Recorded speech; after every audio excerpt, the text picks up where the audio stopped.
Hello student, dreams Kunnu online classes में आपका हार्दिक स्वागत अभिनंदन है। देखिए, आज हम पढ़ रहे हैं जीन पियाजे।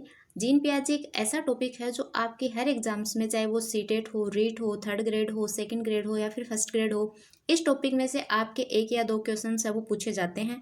आज आप इस टॉपिक को बहुत अच्छे से क्लियर कर लीजिए। वीडियो में अंत तक बने रहिए, अपने 2 नंबर पक्के कर लीजिए। उम्मीद है आज आप इस वीडियो को देखने के बाद इस टॉपिक में से कोई क्वेश्चन है वो गलत नहीं करेंगे। अगर आप इस चैनल पर नए हैं तो लाइक शेयर सब्सक्राइब कर दीजिए। चलिए बढ़ते हैं अपने टॉपिक की ओर। सबसे पहले देखिए स्टूडेंट, हम जान लेते हैं जीन पियाजे के बारे में। तो देखिए, जीन पियाजे हैं, उन्होंने कौन सा सिद्धांत दिया था। तो पहला ही क्वेश्चन आपसे ये पूछा जा सकता है स्टूडेंट कि जीन पियाजे का सिद्धांत कौन सा है। तो जीन पियाजे ने संज्ञानात्मक सिद्धांत दिया था। आप अगर हिंदी के बजाय इंग्लिश टर्म्स याद रखेंगे तो आपके लिए काफ़ी अच्छा होगा, क्योंकि हिंदी में कई जो नाम है वो आ जाते हैं, लेकिन इंग्लिश में एक ही शब्द होता है। जीन पियाजे का संज्ञानात्मक सिद्धांत हो या फिर जीन पियाजे का विकासात्मक सिद्धांत हो या फिर अवस्थाओं का सिद्धांत हो, इन सब के लिए एक ही इंग्लिश में टर्म्स होता है, वो है कोग्निटिव डेवलपमेंट थ्योरी। तो आप इंग्लिश में है वो नाम है वो थोड़ा याद रख लीजिएगा, ताकि आप एग्जाम में कंफ्यूज नहीं हो। जीन पियाजे को विकासात्मक मनोविज्ञान का जनक माना जाता है। तो देखिए स्टूडेंट, आपसे ये क्वेश्चन भी पूछा जा चुका है एग्जाम में कि विकासात्मक मनोविज्ञान का जनक किसे माना जाता है। तो जीन पियाजे को विकासात्मक मनोविज्ञान का क्या माना जाता है, जनक माना जाता है।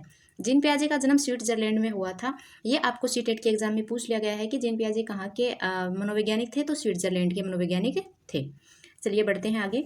जीन पियाजे ने सर्वप्रथम, देखिए जीन पियाजे ने सर्वप्रथम एक पुस्तक लिखी थी। तो जीन पियाजे ने सर्वप्रथम the language of thought of the child पुस्तक 1923 में लिखी थी। इन्होंने अपने बच्चों और आस पड़ोस में बच्चों पर ज्ञानात्मक मानसिक विकास का क्या किया था, अध्ययन किया था। देखिए स्टूडेंट, जीन पियाजे की आलोचना भी इसी आधार पर की गई थी। इनको काफ़ी आलोचनाओं का है वो शिकार होना पड़ा था, क्योंकि इन्होंने जो अध्ययन किया था वो अपने खुद के बच्चों पर किया था। चलिए बढ़ते हैं आगे। इस सिद्धांत को विकासात्मक सिद्धांत और अवस्था का सिद्धांत भी कहा जाता है। देखिए स्टूडेंट, ये टर्म्स आपके लिए काफ़ी इंपॉर्टेंट हो जाती है कि विकासात्मक सिद्धांत या अवस्थाओं का सिद्धांत किसे कहा जाता है। तो जीन पियाजे के सिद्धांत को थोड़ा सा अच्छे से ध्यान में रख लीजिएगा कि किस सिद्धांत को विकासात्मक सिद्धांत और अवस्थाओं का सिद्धांत कहा जाता है। तो जीन पियाजे के सिद्धांत को विकासात्मक सिद्धांत या फिर अवस्थाओं का सिद्धांत कहा जाता है। जीन पियाजे क्या मानते थे।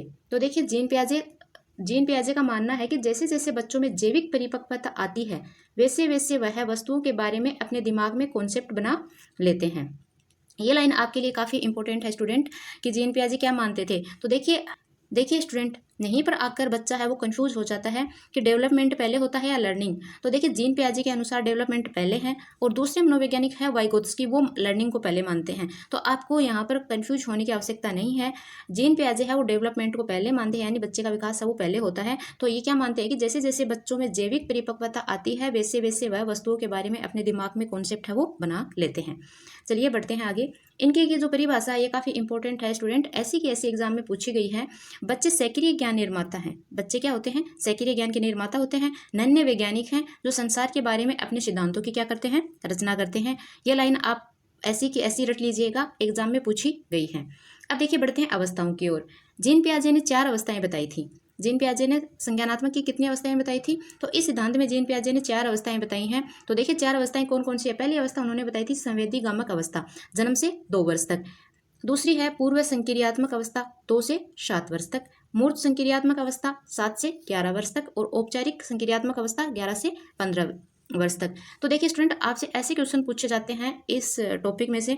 ये आपको अवस्थाएं दे दी जाती हैं और आगे आपको वर्ष दे दिए जाते हैं। मिलान करने वाले क्वेश्चंस में या फिर गलत सही या फिर सुमेलित या असुमेलित करने वाले क्वेश्चंस में ऐसे क्वेश्चन आते हैं। तो आप ये चारों अवस्थाएं हैं ये, और इनके आगे जो दिए गए हैं साल, यानी कौन सी कब से कब तक है, ये बहुत इंपॉर्टेंट है। तो इस कॉन्सेप्ट को आप थोड़ा सा अच्छे से याद कर लीजिएगा, क्लियर कर लीजिएगा, ये एग्जाम में बहुत बार पूछा जाता है।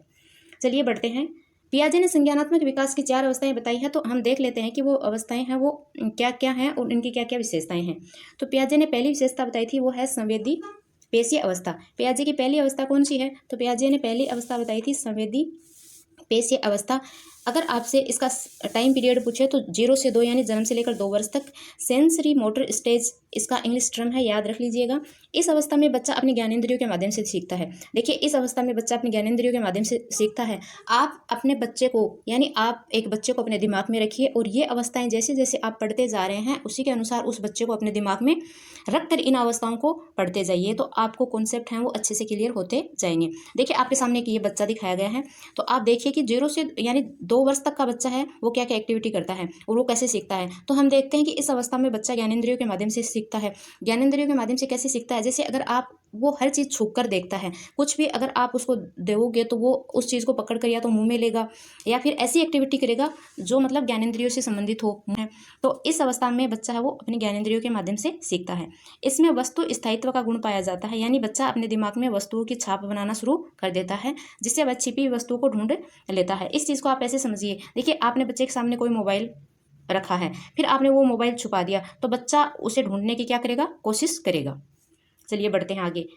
आगे है पूर्व मूर्त क्रियात्मक अवस्था। देखिए यहाँ पे थोड़ा सा पूर्व कर लीजिए, पूर्व मूर्त संक्रियात्मक अवस्था। तो इसके जो टाइम पीरियड है वो है 2 से 7 वर्ष तक। पूर्व मूर्त संक्रियात्मक अवस्था का टाइम पीरियड क्या है स्टूडेंट, 2 से 7 वर्ष तक। इस अवस्था में बालक पड़ोसी बच्चों के साथ खेल खेलता है, बालक शब्दों का प्रतीकों का प्रयोग करता है। खिलौनों की आयु इस अवस्था को कहा जाता है। तो देखिए स्टूडेंट, ये क्वेश्चन आपसे एग्जाम में पूछ लिया गया है कि खिलौनों की आयु कौन सी अवस्था को कहा जाता है, तो पूर्व मूर्त संक्रियात्मक अवस्था यानी 2 से 7 वर्ष की जो आयु है उसको खिलौनों की अवस्था कहा जाता है। जीववाद, जब बच्चा सजीव व निर्जीव वस्तुओं में अंतर नहीं कर पाता है। इस अवस्था की एक विशेषता ये भी है कि बच्चा सजीव और निर्जीव में अंतर नहीं कर पाता है। आप इसको ऐसे समझिए, देखिए कोई बच्चा चलते हुए गिर जाता है, आपने अक्सर अपने घरों में देखा होगा कि जैसे बच्चा चलते हुए गिर जाता है तो फिर वो रोने लगता है, फिर मम्मी पापा जो भी होते हैं या उसके आसपास जो भी कोई होता है वो उसको बोलता है कि इसको मारेंगे, तो फिर वो चुप हो जाता है। यानी उसको ये पता नहीं है कि ये सजीव है या निर्जीव है, इसको मारने से वो खुश हो जाता है कि आप इसको मारो, इसने मुझे मारा है। अगर वो धरती पे यानी ज़मीन पे गिरता है तो वो कहता है कि ज़मीन को मारो, इसने मुझे मारा है। तो यही है कि बच्चा सजीव और निर्जीव वस्तुओं में क्या नहीं कर पाता है, अंतर नहीं कर पाता है। अहम केंद्रित का गुण बच्चे में होता है, अपलटावे गुण बच्चे में पाया जाता है। इसमें बच्चा वस्तुओं संख्याओं को उलटना पलटना नहीं सीख पाता है। यानी इस अवस्था में बच्चे को अगर आप 4 + 6 यानी 10 बता देते हैं कि 4 + 6 क्या होते हैं, 10 होते हैं, तो बच्चे से अगर आप दोबारा ये पूछते हैं कि 6 + 4 कितने होते हैं, तो वो नहीं बता पाता है, यानी उसमें अपलटावे गुण नहीं पाया जाता है। तीसरी अवस्था है देखिए स्टूडेंट, मूर्त संक्रियात्मक अवस्था। तो मूर्त संक्रियात्मक अवस्था है वो कितने से कितने वर्ष तक होती है, तो 7 से 11 वर्ष तक होती है। इस अवस्था में बच्चा अपने सामने रखी हुई चीज़ों को देखकर ही कुछ कर सकता है, यानी प्रत्यक्ष देखकर। मूर्त यानी प्रत्यक्ष देखना। बच्चे के सामने अगर आप कोई वस्तु रखते हो या फिर उसको पेड़ दिखाकर पूछते हो तो उसके बारे में बता देता है कि पेड़ हमें ऑक्सीजन देते हैं, यानी सामने जो चीज़ होती है उसके बारे में उसको देखकर वो क्या करता है, प्रतिक्रिया करता है। इस अवस्था में अपलटावी, जीववाद, मुद्रा भार आदि कॉन्सेप्ट का गुण आ जाता है। यानी अपलटावे गुण, आप उसको पलटकर कुछ पूछोगे, यानी 6 + 4 तो वो बता देगा कि 6 + 4 10 होते हैं। अगर आप उसको ये पूछोगे कि 4 प्लस कितने होते हैं, फिर भी वो बता देगा कि 6 + 4 भी 10 होते हैं और 4 + 6 भी क्या होते हैं, 10 होते हैं। उसमें अपलटावे गुण है वो पाया जाता है, यानी ये गुण उसमें आ जाता है इतनी एज तक। जीववाद यानी सजीव और निर्जीव में अंतर करना वो सीख लेता है। और चिंतन है, चिंतन की क्रिया है वो आरंभ होती है, पूर्णतः चिंतन नहीं कर पाता है लेकिन चिंतन आ जाता है। आगमनात्मक तर्कणा उसमें होती है। आगमनात्मक तर्कणा यानी उदाहरण से सीखना। जैसे उसके सामने कोई चीज़ प्रत्यक्ष होती है, आप उसको उदाहरण देते हैं, उदाहरण देकर समझाते हैं तो वो उस चीज़ को समझ लेता है। लास्ट है स्टूडेंट औपचारिक संक्रियात्मक अवस्था। इस अवस्था को आप मूर्त संक्रियात्मक अमूर्त संक्रियात्मक अवस्था भी कह सकते हैं। औपचारिक संक्रियात्मक अवस्था को आप अमूर्त संक्रियात्मक अवस्था भी कह सकते हैं। इसमें अमूर्त चिंतन करने लगता है, यानी निर्णय स्मरण मनन आदि की योग्यता है वो बच्चे में आ जाती है। और सबसे जो महत्वपूर्ण विशेषता वो है समस्या समाधान करने लगता है, यानी वो कल्पना कर लेता है। आप उसको प्रत्यक्ष कोई चीज़ दिखाकर अगर कल्पना करने को कहते हो तो वो आगे क्या हुआ होगा इस बारे में चिंतन है वो कर लेता है, यानी अमूर्त सोच का उसमें विकास हो जाता है। तो ये थी जीन पियाजे की 4 अवस्थाएं। देखिए स्टूडेंट, यहाँ से आपसे क्वेश्चन डेफिनेट पूछा जाता है। इस वीडियो को बार बार देखिएगा। उम्मीद है आपको ये वीडियो पसंद आएगा। पसंद आए तो लाइक शेयर सब्सक्राइब जरूर कर दीजिएगा। चलिए नेक्स्ट वीडियो में इससे संबंधित क्वेश्चन आंसर करेंगे। तब तक के लिए धन्यवाद।